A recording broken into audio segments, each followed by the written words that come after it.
Hello everyone, welcome back to my channel English with Shasta. I am Shasta. Today we'll discuss about the short answer questions and long answer questions of your particular paper soft skills, and the paper code is ENG DSC 303. So in this video I will cover the first 3 units, that is your listening skills and teamwork, and the third unit is emotional intelligence. Okay, so I have tried to cover all the important questions of these units, and we'll discuss the short answer as well as long answer questions. So please keep in mind that if you quote any of the line of the, you can say, any of the person who has said something, then you will definitely get extra marks for that. Okay, if you quote someone's quotation और anything then you will get 1 marks extra for that.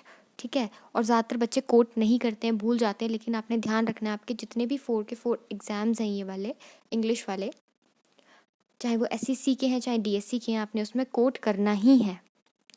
सो अब जो इतने भी मैंने questions लिखे हैं, suppose मैंने unit 1 के क्वेश्चंस लिखे हैं, I have covered the short answer as well as long. ठीक है, ये जितने भी आपके 5 क्वेश्चंस हैं इसमें आपके लॉन्ग क्वेश्चंस भी कवर हो जाएंगे एंड शॉर्ट क्वेश्चंस भी कवर हो जाएंगे, क्योंकि शॉर्ट क्वेश्चंस और कहीं से नहीं बनते. ठीक है, वो लॉन्ग क्वेश्चन से ही जो है वो बनते हैं, ये आपको पता होगा. And I will try to explain each and every unit, each and every question in detail that I have mentioned here. So without any delay let's get started. So unit 1 is listening skills. आपको मैं इसका code दे देती हूँ, जो भी आपको listening skills का question आएगा आपको पता लग जाएगा कि ये लिसनिंग स्किल्स का क्वेश्चन है. आपने उस क्वेश्चन में अपना क्वेश्चन स्टार्ट करने से पहले, आंसर स्टार्ट करने से पहले आपने कोड ज़रूर करना है. ठीक है, कोड मैं आपको बताती हूँ, जो मुझे ईजी लगते हैं, जो मैंने अपने टाइम पे पढ़े थे, वो आप लोग भी फॉलो कर सकते हैं उसको. अदरवाइज़ आपके पास जो भी हेल्प बुक या गाइड है आप उधर से कोई भी एक कोड उठा के ले सकते हैं, लेकिन please make sure that you will mention that particular code in every question. ठीक है, every question means every question. ठीक है, सो मैं आपको बता देती हूँ यूनिट 1 से लिसनिंग स्किल्स का क्या कोट है. So this is the quote. The quote is by Krista. Listening is about being present. Listening का मतलब क्या है? Is about being present. Present होना लिसनिंग है, not just about being quiet. चुप रहना लिसनिंग नहीं है. प्रेजेंट मीन्स आपको मेंटली प्रेजेंट रहना है वहाँ पे. ठीक है, like kind of active learner. Okay, active learner या एक्टिव एंगेजर की तरह. ठीक है, पैसिव नहीं रहना है, क्योंकि not about just being quite, इधर इसका मतलब ये है कि चुप रहने से, यू ऑल नो दैट अगर आप चुप रहेंगे, ठीक है, तो that will be a one way communication, and one way communication is not effective. So there should be a 2 way communication, 2 way process.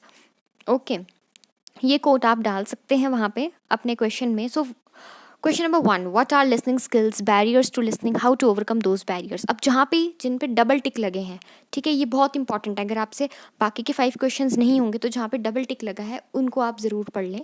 So what are listening skills, barriers to listening, how to overcome those barriers. So what are listening skills. ठीक है, you know that listening skills is the mother of all skills. अब जो भी मैं यहाँ पे आपको बोल रही हूँ, आप जो, अगर मैं फास्ट बोल रही हूँ तो आप वीडियो के वहाँ पे नॉर्मल स्पीड से आप कम करके भी सुन सकते हैं, और जिसको लग रहा है कि मैं बहुत स्लो बोल रही हूँ तो आप जो है वो 2x की स्पीड पे भी सुन सकते हैं. ठीक है, और मेक श्योर कि आप इनको नोट डाउन कीजिए. ठीक है, आपको पूरी की पूरी गाइड पढ़ने की ज़रूरत नहीं पड़ेगी, क्योंकि मैं हर एक पॉइंट जो है वो कवर करूँगी. सॉरी, इस बार मैं आपको नोट्स नहीं दे पाई. ठीक है, because I was also engage in some kind of work somewhere. So इस वजह से, लेकिन आप लोग जो हैं, जो मैं बोल रही हूँ उसको एक एक करके लिखें. ठीक है, वीडियो को रोक के अच्छे से इस वीडियो को सुनिए. अगर आप इन 2 वीडियोस को जो मैं आज डालूंगी, अगर आप उसको कवर कर लेते हैं तो आई प्रॉमिस यू कि आपकी एंटायर सॉफ्ट स्किल की बुक कंप्लीट हो जाएगी. ठीक है, so detailed note on listening skills. What are listening skills, barriers to listening, and how to overcome those barriers. So mother of all skills, you all know that listening skills is the mother of all skill. अब इस question को start करने से पहले आप Crysta की definition देंगे, उसके बाद it is from listening only when a child begins to learn. सुनने से ही चाइल्ड जो है वो क्या करता है, लिसनिंग से ही चाइल्ड जो है वो स्पीकिंग सीखता है. ठीक है, जो एक गुड लिसनर होता है वही एक गुड राइटर, गुड रीडर और स्पीकर बन सकता है. ठीक है, only a good listener can become a good writer, reader and speaker. ठीक है, लिसनिंग और हेयरिंग में बहुत ज़्यादा फ़र्क होता है. ठीक है, हेयरिंग जो होती है 1 वे होती है, और लिसनिंग जो होती है आप एक्टिवली एंगेज कर रहे हो उस पर्टिकुलर चीज़ में. ठीक है, जैसे कि अभी मैं आपको पढ़ा रही हूँ और आप मुझे सुनने की कोशिश कर रहे हैं, तो दैट इज़ लिसनिंग. लेकिन आपको अनवांटेड नॉइज़ आ रही होगी आपके बैकग्राउंड से, कोई चिल्ला रहा होगा, कहीं कुकर की सीटी बज रही होगी, anything like that, that is known as hearing.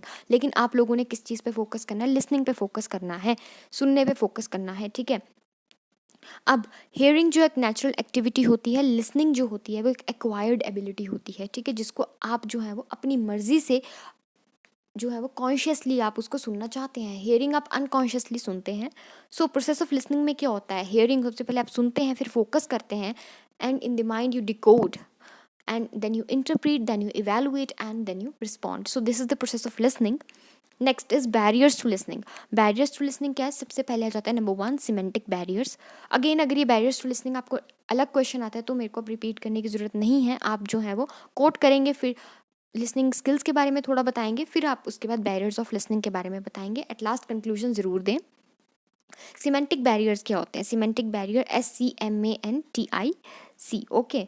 Semantic barrier, semantic barrier क्या होते हैं? बैरियर रिलेटेड टू लैंग्वेज, ठीक है। अगर मैं जो हूँ अब डिफ़िकल्ट लैंग्वेज का यूज़ करूँगी तो आपको वो समझ नहीं आएगा कि मैं क्या आपको कन्वे करना चाहती हूँ। That is barriers to listening. Physical barrier means noise, disturbance, ठीक है। साइकोलॉजिकल बैरियर्स का मतलब होता है कि आप पहले से कोई बायस्ड एटीट्यूड रख रहे हो, ठीक है। अगर आप सपोज़ आप मेरी वीडियो देख रहे हैं, ठीक है, अब आप जो है वो उस पॉइंट ऑफ व्यू से आप कन्विंस नहीं होंगे, तो आप पहले से अपने मन में रखेंगे कि ये जो भी बोलती है लड़की ये गलत ही बोलती है, ठीक है। तो अगर वो सही भी बोल रही होगी तो भी आपको क्या लगेगा?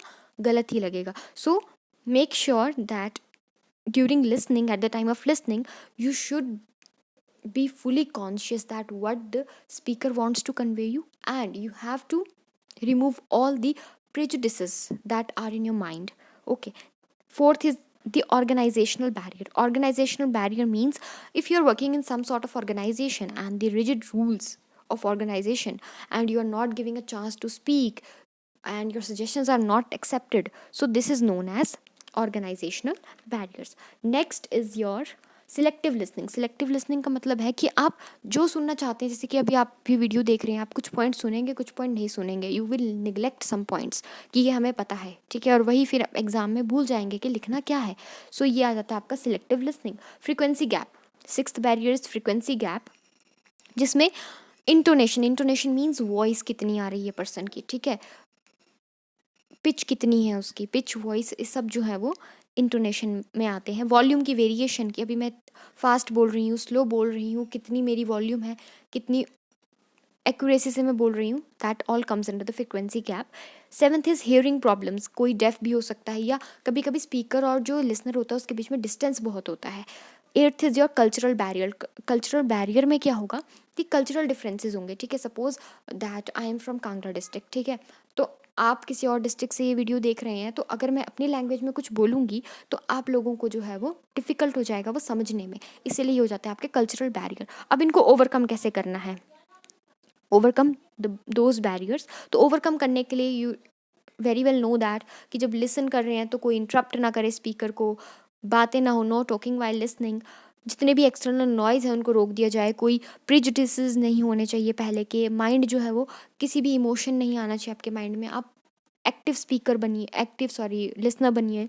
फ्रीक्वेंसी, जो फ्रीक्वेंट स्टाफ मीटिंग है वो होनी चाहिए, सजेशंस मांगने चाहिए उनके, ठीक है, और कोई भी आपका नेगेटिव इमोशन नहीं आना चाहिए, सजेशन होने चाहिए, एम्प्लॉयज़ जो उनको एनकरेज करना चाहिए, और 7 C's जो है वो उनको माइंड में रखना है। मैं आगे एक्सप्लेन करूँगी 7 C's के बारे में, उनको आप माइंड में रखेंगे और फीडबैक जो है वो लेंगे time to time. Second is your stages of listening. Stages of listening आ जाएंगी आपकी कॉम्प्रीहेंडिंग की, जो आपका स्पीकर है what he wants to convey you, ठीक है, means the ability to understand spoken text. If the receiver is not able to understand the words of the speaker, then this will lead to misunderstanding. अगर speaker जो कहना चाह रहा है अगर receiver उसको समझ ना पाए, सो इसकी वजह से क्या हो जाएगी? मिसअंडरस्टैंडिंग हो जाएगी। कॉम्प्रीहेंड करने का मतलब होता है means to understand the message clearly, okay. Next is retaining, means to remember the speaker that what he has said. अब आप रिटेन करोगे कि मैंने जो है वो क्वेश्चन नंबर 1 के व्हाट इज लिसनिंग स्किल्स में क्या बोला था, तो दैट इज रिटेनिंग, कि स्पीकर ने जो हमें बोला है हम उसको जो है वो रिटेन करेंगे। रिटेन तभी करेंगे जब अच्छे से समझेंगे। आपको व्हाट इज़ लिसनिंग स्किल्स आपके एग्जाम में तभी आएगा याद कि हाँ कि इस लड़की ने बताया था, तो कैसे आएगा याद? अगर आपने ढंग से कॉम्प्रीहेंड किया होगा, ढंग से सुना होगा स्पीकर को, ठीक है। Responding, then comes the responding, the main stages of listening. Responding जो है वो एक मेन स्टेज है लिसनिंग का, ठीक है। अगर रिस्पॉन्डिंग नहीं होगी, if there will be no responding, तो मतलब फीडबैक नहीं है, और फीडबैक नहीं है तो वन वे कम्युनिकेशन हो जाएगा। वन वे कम्युनिकेशन हो गया so it will not be effective, ठीक है। अब इसको आप अपनी, अगर आपके पास जो भी हेल्प बुक गाइड है, अगर आप इसको अच्छे से रीड करेंगे तो आपको समझ आ जाएगा। I am giving you the main idea, और आप इन लाइन्स को जो मैं बोल रही हूँ आप इनको नोट डाउन भी कर सकते हैं अपने नोट्स में। Next is the note taking. Note taking में आ जाएगा आपका कि जब आप, जैसे मैं बोल रही हूँ तो आपको मैं बोल रही हूँ नोट टेकिंग करो, ठीक है। नोट मेकिंग होता है उतारना, जैसे आप इन इंपॉर्टेंट क्वेश्चंस को उतारोगे अपनी नोटबुक में, दैट इज़ नोट मेकिंग, कहीं से देख के उतारना। लेकिन नोट टेकिंग क्या है कि जब आपका स्पीकर बोल रहा है तो आप उसको लिसन करके उतार रहे हैं, ठीक है। The listener can note down important facts and information that will help to enhance his knowledge and helps to give a good feedback, ठीक है। अब इंपॉर्टेंट पॉइंट्स नोट टेकिंग के वक्त क्या रखने हैं आपने, सबसे पहले ढंग से सुनो। अभी आप ढंग से सुनो, वीडियो को स्टॉप करो और फिर उतारो, दैट इज़ नोट टेकिंग। पूरे के पूरे कंप्लीट सेंटेंसेस को नहीं लिखना है, do not right complete sentences, either you should use short words, abbreviations, okay, make symbols और एब्रीविएशंस, मेन पॉइंट्स को ही नोट करना है, सब कुछ नोट नहीं करना है। Note taking is a process to note down quickly and briefly the important points that had been covered by the speaker, okay। अब इफेक्टिव नोट टेकिंग कैसे होगी, इफेक्टिव नोट टेकिंग कैसे होगी, प्रिपेयर्ड रहें, कॉम्प्रीहेंड, कॉम्प्रीहेंड मीन्स अंडरस्टैंड करें, सारी की सारी इन्फॉर्मेशन कलेक्ट करें, थिंक ऑफ क्वेश्चंस, क्वेश्चंस के बारे में सोचें कि अच्छा अगर मैंने ये पर्टिकुलर चीज़ बोली है कि व्हाट इज़ लिसनिंग स्किल्स, तो लिसनिंग स्किल्स के बारे में बात क्यों हो रही है, व्हाई दे आर इम्पॉर्टेंट, ठीक है। यूज़ ऑफ एब्रीविएशन और सिम्बल्स, एब्रीविएशन और सिम्बल्स का यूज़ कीजिए, ठीक है, ताकि आप इजीली नोट टेकिंग कर सकें, ठीक है। Next is question number 4, what is effective listening, effective listening and इसके पॉइंट्स। इफेक्टिव लिसनिंग क्या होती है, जब स्पीकर को बोलते वक्त कोई भी बाधा नहीं आ रही है और आपके जो लास्ट में जो आपका रिसीवर है, रिसीवर जो है वो सब कुछ कॉम्प्रीहेंड कर पा रहा है, रिटेन कर पा रहा है और अच्छी फीडबैक दे रहा है, that is effective listening. Effective listening के पॉइंट्स क्या हैं कि प्रिपरेशन। अब जैसे सपोज मैं आपको लिसनिंग स्किल्स पढ़ा रही हूँ, आपको पता है कि मैम ने लिसनिंग स्किल्स का टॉपिक कवर किया, आप पहले से थोड़ा प्रिपेयर होके आओ ताकि आपको थोड़ा बहुत आइडिया होगा तो आप अपने भी उसमें पॉइंट ऑफ व्यू जोड़ सकते हैं, ठीक है। क्योंकि जब हमें जिस चीज़ के बारे में अच्छे से पता होता है ना, उसमें अगर ऐड ऑन करना हो तो ईजी होता है, लेकिन हमने कुछ नया ही समझना हो तो हमें डिफ़िकल्टी होती है, इसलिए थोड़ा बहुत उस टॉपिक के बारे में पढ़ के जाएँ। नॉलेज, आपको नॉलेज होनी चाहिए कि किस चीज़ के बारे में ये वीडियो बन रही है, सपोज किस चीज़ के बारे में मैं पढ़ा रही हूँ, you should have knowledge of that particular topic. Unbiased attitude, आप लोगों का अनबायस्ड एटीट्यूड होना चाहिए, लिसनर का अनबायस्ड एटीट्यूड होना चाहिए, तभी इफेक्टिव लिसनिंग होगी। वरना जो स्पीकर बोलेगा लिसनर तो उसको क्या करेगा, क्रिटिसाइज करेगा। प्रेजुडिसेस नहीं होने चाहिए। एक्सेप्टेंस, जो लिसनर बोल रहा है उसको एक्सेप्ट करो, ठीक है, एक्सेप्ट करो। ऐसा नहीं है कि आप जो है वो बन गए डोमिनेंट काइंड ऑफ, आपको लिसनर बनना है। डोमिनेंट मीन्स जो एक्सेप्ट कर लेंगे पॉइंट ऑफ व्यूज़ को, ठीक है। आपको नेगोशिएटेड भी, नेगोशिएटेड लिसनर्स क्या होते हैं, जो सोचते हैं कि हाँ सही बोल रहा है, गलत बोल रहा है, एग्री भी करते हैं और एक तरफ बोलते हैं हाँ ये बातें सही नहीं थी, ये बातें सही थी, मतलब 50-50 काइंड ऑफ एटीट्यूड। और एक नेगोशिएटेड, आपको नेगोशिएटेड नहीं बनना। नेगोशिएटेड मीन्स जो कि क्रिटिसाइज करेंगे, मीन्स कि एक्सेप्ट नहीं करेंगे, will not accept that what the speaker want to convey. Next appreciation, appreciate करना है, लिसनर को हमेशा अप्रिशिएट करो कि वो क्या बोल रहा है। अटेंशन, अटेंशन जो है वो आपने देनी है। नोट टेकिंग मैंने आपको बता दिया। फीडबैक मैंने आपको क्लियर किया, फीडबैक तभी आप अच्छा दे पाएंगे अगर आप अच्छे से कॉम्प्रीहेंड करेंगे, सुनेंगे। नो इंटरप्शन, इंटरप्शन नहीं होनी चाहिए, ठीक है। So this is all about your unit 1।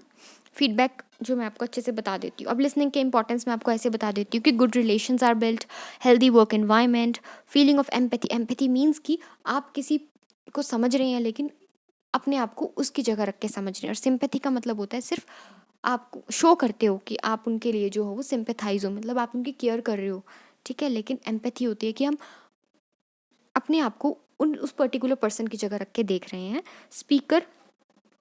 Speaker का इंटरेस्ट इंक्रीज करना है आपको, इंपॉर्टेंस ऑफ लिसनिंग, और प्रोडक्टिविटी इंक्रीज होती है, ठीक है।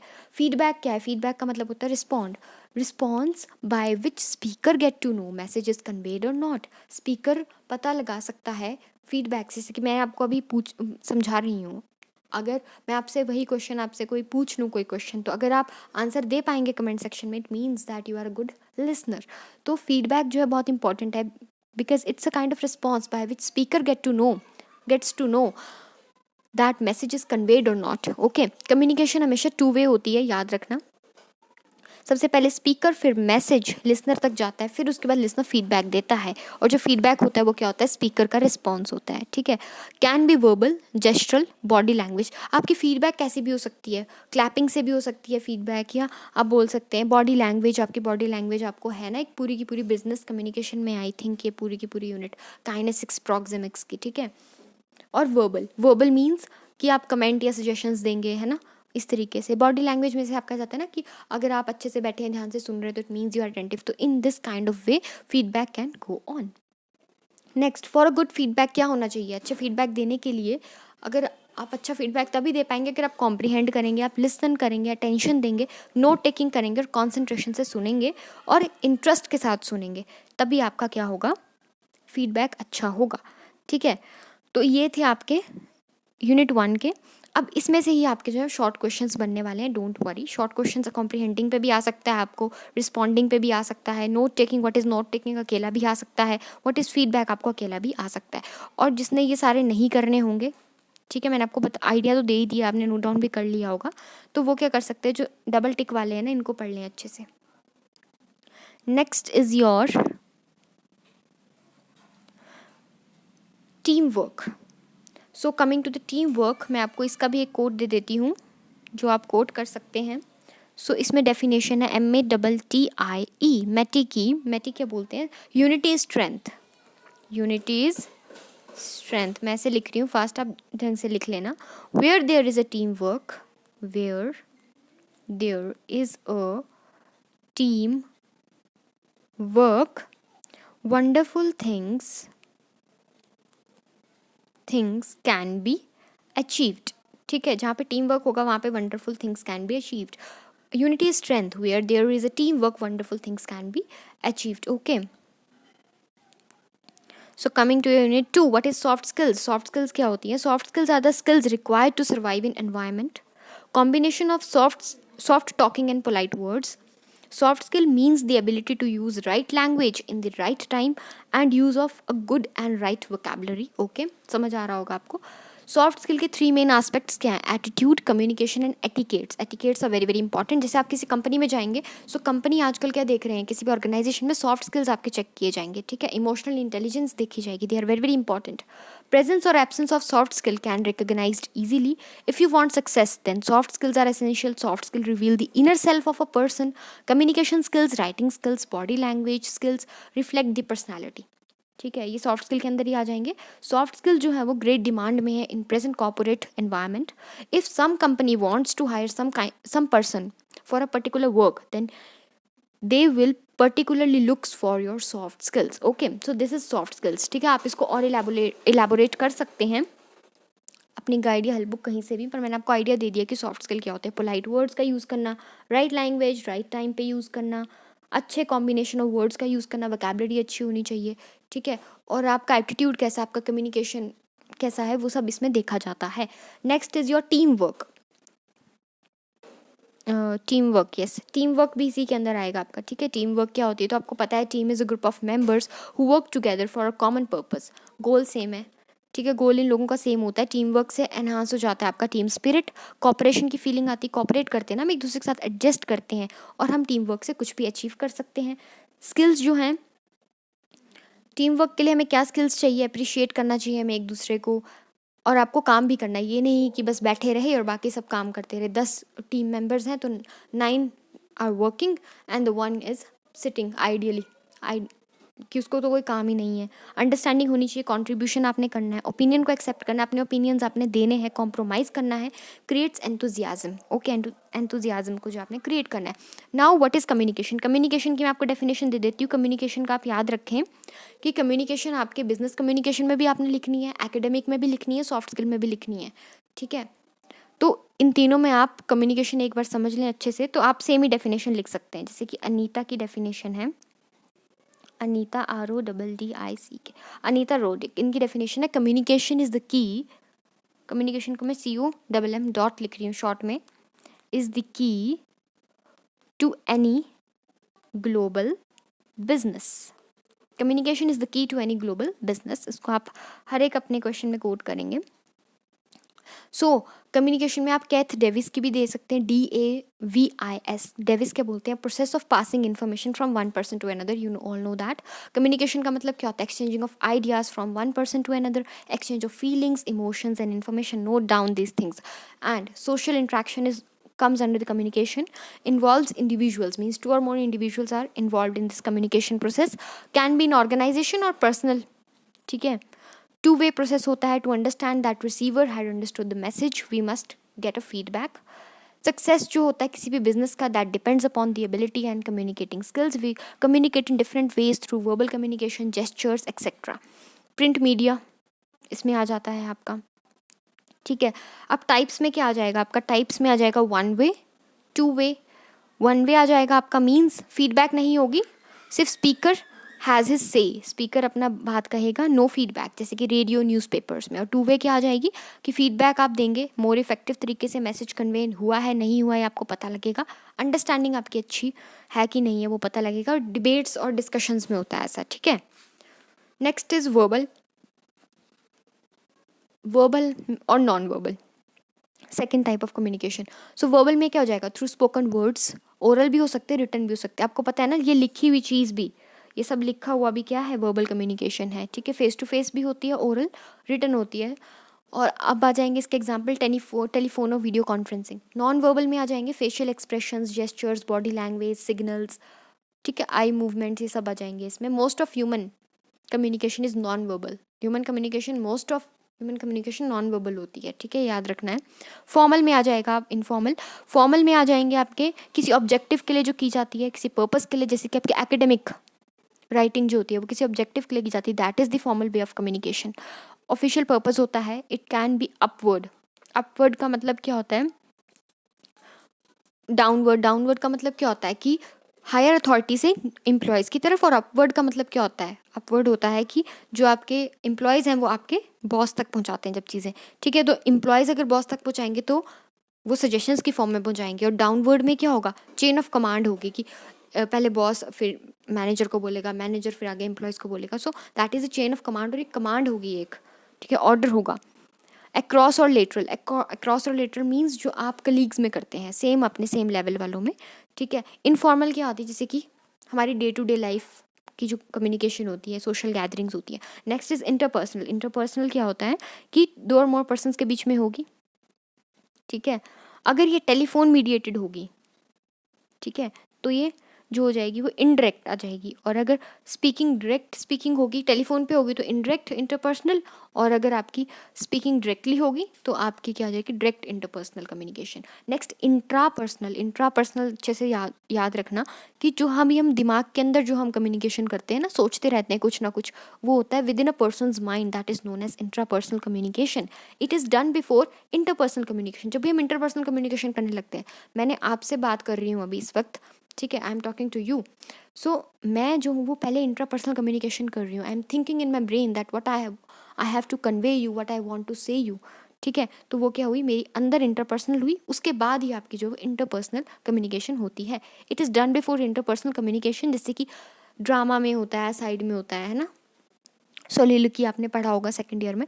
ग्रुप कम्युनिकेशन आपको पता है, जब एक ग्रुप होता है, when interpersonal communication carried between two और more persons try to influence committee और board members, group that meet to discuss social needs, ठीक है।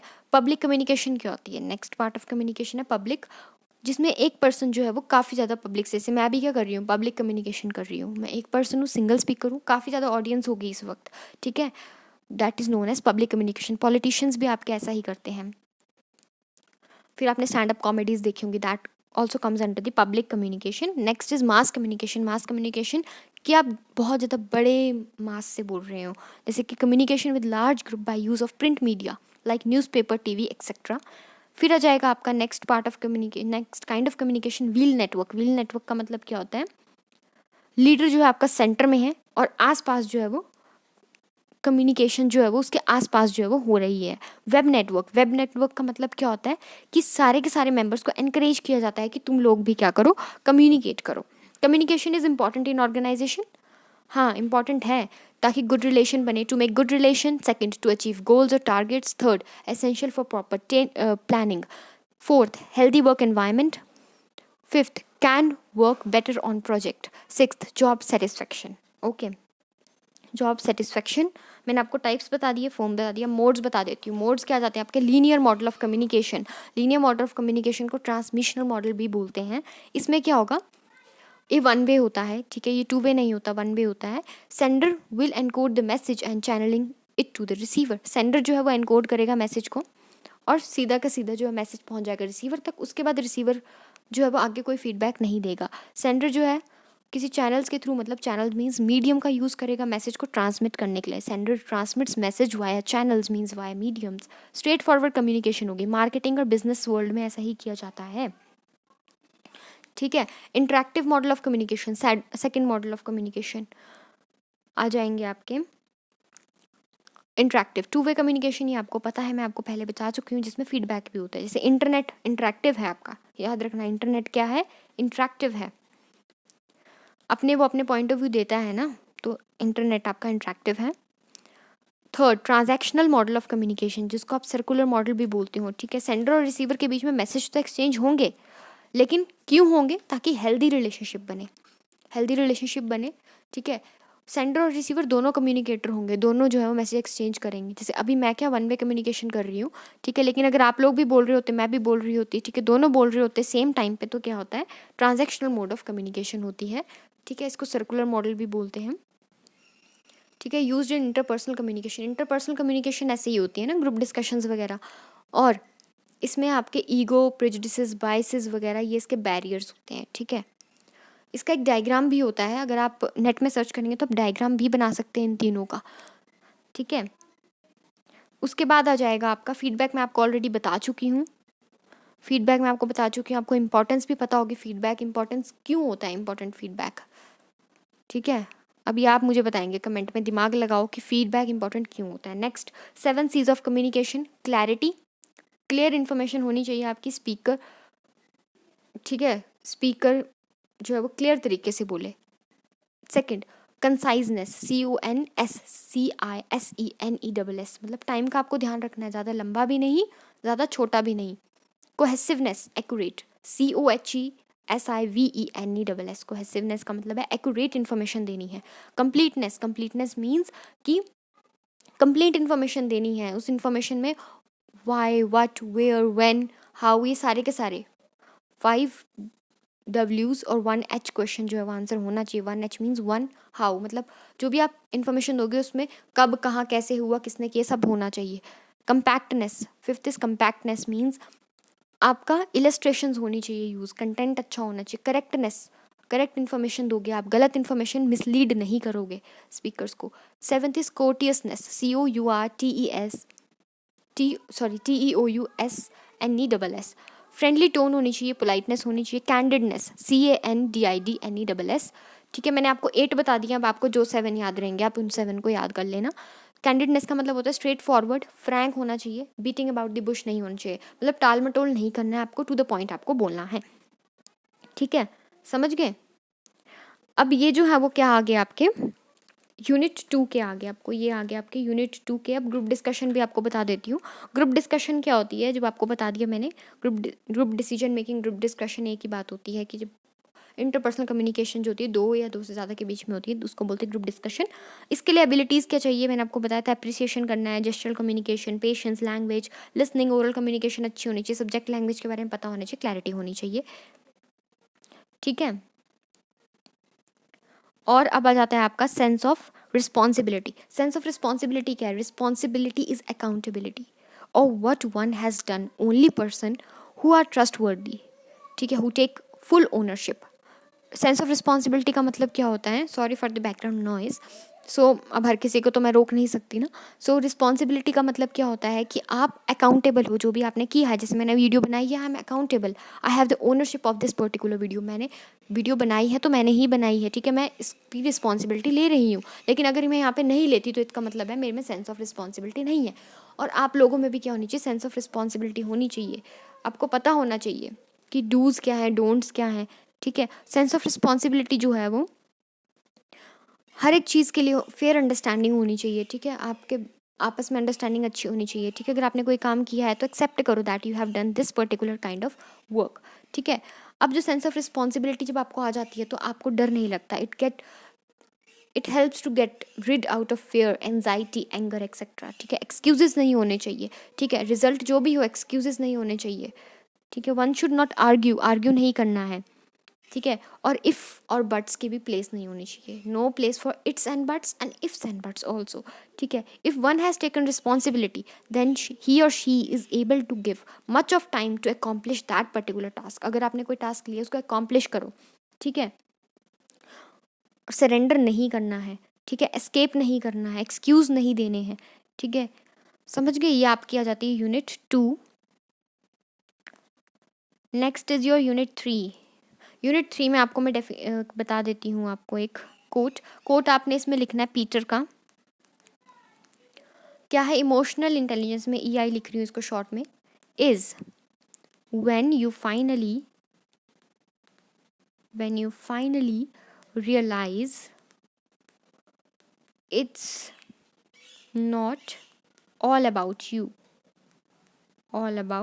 you. Emotional intelligence is when you finally realize it's not all about you. गाना भी है ना, not all about you कि all about you, it's all about you है कि पता नहीं कुछ गाना है.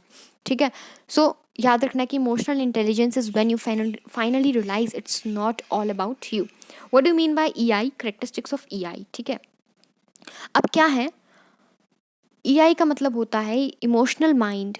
सबसे पहले आपने माइंड के बारे में बात करनी, क्योंकि इमोशनल इंटेलिजेंस आपके माइंड में होती है. ठीक है, इमोशनल इंटेलिजेंस क्या होती है, माइंड में. और जो आपकी इंटेलिजेंस होगी वो कहाँ पे होगी, माइंड में होगी आपके. Emotional mind does not take time to respond. अगर आपका माइंड इमोशनली इंटेलिजेंट है तो आपको टाइम नहीं लगेगा सोचने में, आप क्विकली रिस्पॉन्ड करोगे. ठीक है, और जो रैशनल माइंड होता है ना वो टाइम लगाता है. रैशनल मीन ज़्यादा सोचेगा, विचार करेगा, वो टाइम लगाएगा. The first reaction in every situation is of heart not of head. ठीक है, जो रैशनल माइंड वाले लोग होते हैं ना, हार्ट का रिएक्शन देते हैं ना, दिल से सोचते हैं. आपको दिमाग से सोचना चाहिए उस वक्त. इमोशंस जो है वो आपको पता है ऑटोमेटिकली आते हैं. अब जो इमोशंस ऑटोमेटिकली आते हैं उनको आपने इंटेलिजेंटली कैसे यूज़ करना है, दैट इज़ इमोशनल इंटेलिजेंस. आपने उन पे कैसे कंट्रोल करना है, that is emotional intelligence. Okay, अब आप कुछ by developing some good emotions we can gain control. हमें कंट्रोल करना है उन इमोशंस को. ठीक है, उसको बोलते हैं इमोशनल इंटेलिजेंस, कि कहाँ पे आपको इमोशनल होना है, कहाँ पे आपको इमोशनल नहीं होना है. ठीक है, अब बिजनेस और सोशल ऑर्गेनाइजेशन में अगर आप जाएंगे तो वहाँ पे आपकी इमोशनल इंटेलिजेंस देखी जाएगी. अब हर किसी को तो नहीं ऐसे दानवीर करण टाइप बन सकते हैं, है ना. अब क्या जाएगा, हमें अपने इमोशंस जो है वो टाइम और सिचुएशन के अकॉर्डिंग चेंज कर लेने चाहिए. ठीक है, फिर आ जाएगा आपका, जब हम किसी और के इमोशंस समझते हैं उसको बोलते हैं emotional quotient. QUOTIENT, emotional quotient. और emotional question can be improved lifetime. इसको कभी भी आप इम्प्रूव कर सकते हैं. एक होता है इंटेलिजेंट क्वेश्चन, IQ. EQ जो है आजकल मांगा जाता है क्योंकि आपको कंट्रोल करना है अपने इमोशंस पे.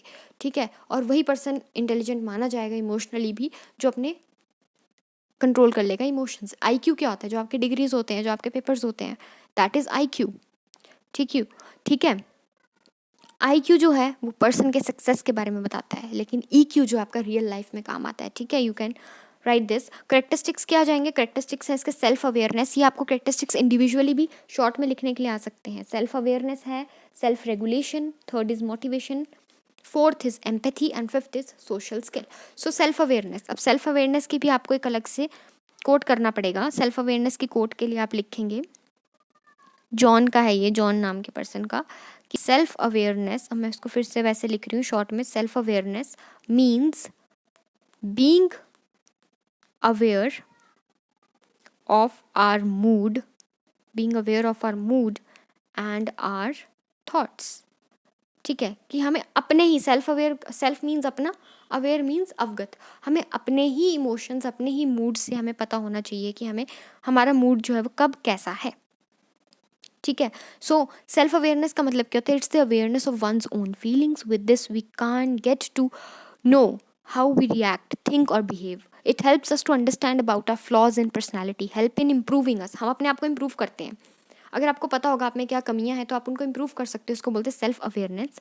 ठीक है, इसका मतलब होता है कि आप अपनी स्ट्रेंथ और वीकनेस के फुली अवेयर हो, means you are fully aware of one strength and weakness, thoughts and beliefs, helps to understand one's attitude और people thinking. Next second is self regulation, मतलब आप रेगुलेट कैसे करते हो अपने इमोशंस को, ability to regulate emotions, ability to think over for what is important to us, help in recognizing and controlling our emotions, help to take decision, stop from overreacting, also called self management। ठीक है, इसको self management भी बोलते हैं। इसके elements क्या हैं अब सेल्फ रेगुलेशन के? सेल्फ कंट्रोल, ठीक है। Second trustworthiness, trustworthy people जो है आपका ट्रस्ट बनाएंगे, ठीक है, through ethics and values, trustworthy people build trust through ethics and values. Third is adaptability, मतलब आप सिचुएशन के अकॉर्डिंग अपने आप को ढाल लेते हो, then you are self regulated kind of person, that you have a good self management on yourself। Consciousness, consciousness means कि आपने जो है वो रिस्पॉन्सिबिलिटी लेनी है अपने एक्शंस के आउटकम्स की, सेंस ऑफ रिस्पॉन्सिबिलिटी होना बहुत ज़रूरी है। Innovation, fifth is innovation, new ideas. So 5 elements are there, self control, trustworthiness, adaptability, consciousness and innovation. Third is self regulation के बाद थर्ड करेक्टरिस्टिक्स है EI का मोटिवेशन। मोटिवेशन जो है ये एक प्रोसेस है जिसमें हम अपने गोल्स को अचीव करते हैं, process desire to achieve goals, ठीक है, और guides the goal oriented behaviour of person desire to do something. ठीक है, कंपोनेंट्स इसके 3 हैं, एक्टिवेशन है, परसिस्टेंस और इंटेंसिटी। एक्टिवेशन है कि decision to start a project, decision आपने ले लिया कि अपने प्रोजेक्ट को स्टार्ट करना है, ये एक्टिवेशन है। परसिस्टेंस, परसिस्टेंस मीन्स कि आप उस पर जब कंसिस्टेंसी से काम कर रहे हो, हर्डल्स को पार कर रहे हो, हर्डल से रुक के नहीं बैठ रहे हो, दैट इज आपका परसिस्टेंस। इंटेंसिटी, इंटेंसिटी मीन्स कि आपकी क्या जील है, किस कंसंट्रेशन से आप अचीव करना चाहते हो, concentration and zeal to achieve goals. Types क्या जाएंगे आपके मोटिवेशन की? Number 1 intrinsic, number 2 extrinsic. Intrinsic means जो आपके मन से आती है, arises from the heart of man, ठीक है, अपने मन से आती है, इनर कॉन्शियस से आती है, अपने विल से आती है। Extrinsic, extrinsic means external sources of motivation, जैसे मैं आपको बोल रही हूँ कि पढ़ो, तो दैट इज एक्सट्रिंसिक मोटिवेशन। अगर आप अपने आप को बोल रहे हो, अंदर से मन की आवाज़ आपकी बोल रही है पढ़ो, तो दैट इज इंट्रिंसिक मोटिवेशन। ठीक है, fourth characteristic of emotional intelligence is empathy. Empathy means कि टू अंडरस्टैंड वंस फीलिंग, ठीक है, आपने अंडरस्टैंड करना है फीलिंग्स को, ठीक है, अपनी फीलिंग्स को भी, बाकियों की फीलिंग्स को। मैंने आपको पहले बताया कि अपने आप को उस जगह पे रख के देखना है, ठीक है। If we listen to other stories we feel sad, हमें जब हम कभी कभी किसी की स्टोरी सुनते हैं तो हम सैड हो जाते हैं, क्योंकि हम उसको अपनी जगह रख के सोचने लगते हैं, ठीक है। इसमें स्ट्रीप की डेफिनेशन है, स्ट्रीप की डेफिनेशन है, बहुत इंपॉर्टेंट है, ये अकेला भी आ सकता है आपको, एम्पैथी, STREEP। स्ट्रीप क्या बोलते हैं? The greatest gift to human beings, अब आप लिख लें, खुद ही मैं बोल रही हूँ, the greatest gift to human beings is that they have the power of empathy. The greatest gift to human beings is that they have the power of empathy. Okay, समझ गए? सो इसमें जो है वो एम्पैथी जो है वो आपका आएगा। एम्पैथी का मतलब क्या होता है कि it's all about considering others point of view, others perspective, understanding others in short, ठीक है। टीम और ग्रुप में बहुत इंपॉर्टेंट होता है आपकी किसी भी रिलेशनशिप में, to build a healthy relationship you should have the feeling of empathy rather than having a feeling of sympathy. Okay, आपको पता है, होना चाहिए आपने सिंपैथी और एम्पैथी कब दिखानी है, that is emotional intelligence, that is your EI। Fifth characteristic of emotional intelligence is social skill. Social skill जो है कि हैंडलिंग समवन्स इमोशन, ठीक है, filling someone's life with positivity, किस तरीके से आपने किसी से बात करनी है, by mixing with people, help them to control their emotions. इसमें भी आपकी डेनियल गोलमैन की डेफिनेशन है। डेनियल गोलमैन का जो है बहुत बड़ा हाथ रहा है इमोशनल इंटेलिजेंस में, इसने बुक भी लिखी है कोई, I can't recall particular name of a book, but उसने बुक लिखी है इन्होंने, गोलमैन, GOLE है यहाँ पे। Empathy and social skills are social intelligence. Empathy और सोशल स्किल्स क्या हैं आपकी? सोशल इंटेलिजेंस, एंड आपके जो है वो इसमें इन्वर्टेड कोमा क्लोज, ठीक है। Social skills that we should have, social skills कैसी होती हैं कि अगर आपने सोशल स्किल्स दिखानी है, आपको अच्छे से बिहेवियर होना चाहिए, आपकी एटिकेट्स अच्छी होनी चाहिए, आपकी सॉफ्ट स्किल अच्छी होनी चाहिए, पोलाइट तरीके से बात कीजिए, कामनेस होनी चाहिए, आर्ट ऑफ टॉकिंग होना चाहिए, अप्रिसिएशन होनी चाहिए, गुड लिसनिंग स्किल्स होनी चाहिए, आर्ट ऑफ टॉकिंग होना चाहिए, ठीक है। जो भी मैं आपको लाइंस बोल रही बहुत इंपॉर्टेंट है, ठीक है, बहुत इंपॉर्टेंट है, ये बहुत ज़्यादा इंपॉर्टेंट है। आपकी जितनी भी बड़ी बड़ी गाइड्स हैं ना, उन सबका एक छोटा सा सार यू कैन से, ठीक है, जिस्ट है एक। How to improve EI, improve कैसे करेंगे EI? आप सेल्फ इवेल्युएट करो अपने आप को, सेल्फ अवेयर करो, देखो आप में क्या कमियां हैं। Observe how people react, second है देखो पीपल किस तरीके से रिएक्ट कर रहे हैं, ठीक है। लुक एट योर एनवायरनमेंट, अपने एनवायरनमेंट पे देखो किस तरीके का एनवायरनमेंट है। एग्जामिन आप कैसे रिएक्ट कर रहे हो, examine how you react. Fifth, taking responsibility, sense of responsibility होनी चाहिए। सिक्स्थ, एग्जामिन करो कि क्या आपके एक्शंस जो हैं वो दूसरों को अफेक्ट कर रहे हैं, ठीक है। Next is self evaluation. Self evaluation means to understand yourself, help to solve our emotional problems, means self awareness। Self awareness में भी अब आ जाएंगे कि आपको देखना है कि आपको बनना क्या है, how to be successful in life. इसमें दो चीज़ें होती हैं, एटीट्यूड, एप्टीट्यूड और self esteem.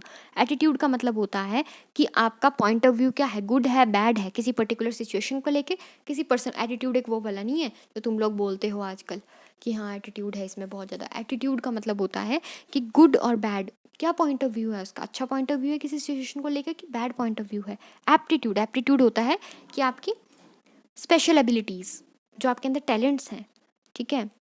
Self esteem, self esteem का मतलब होता है जो आपके जजमेंट है, आपकी रिस्पेक्ट है अपने आप को लेके, ठीक है।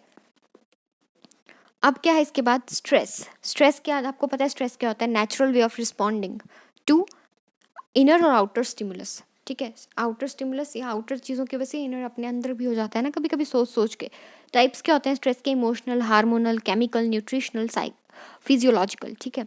Some people don't get stressed in difficult situation, ठीक है।